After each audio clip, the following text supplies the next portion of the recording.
সবুজ এবং সাদা এই গাছটা গরমকালে খুব সুন্দর দেখতে লাগে। ডেভিল আই গাছটার নাম। এটা গরমকালে প্রচণ্ডভাবে ভালোভাবে গ্রো করে, আলাদা করে এর যত্ন প্রয়োজন হয় না। জাস্ট একটা স্টেমকে কাটিং করে লাগিয়ে দিলে পরে এই গাছটা হয়ে যায়।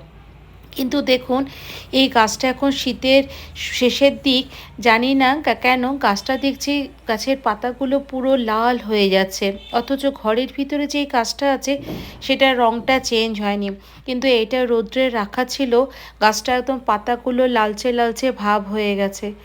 খুব সুন্দর লাগছে দেখতে। এটা একটা সবুজ এবং সাদা ভেরিগেটেড প্ল্যান্ট, এবং ডেভিলস আই বলে গাছটাকে, ঘরে রাখার জন্য। এবং যারা নতুন গার্ডেনিং করতে চায় কোনো রকম যত্ন ছাড়াই এই গাছটা কিন্তু খুব ভালোভাবে গ্রো করানো যায়।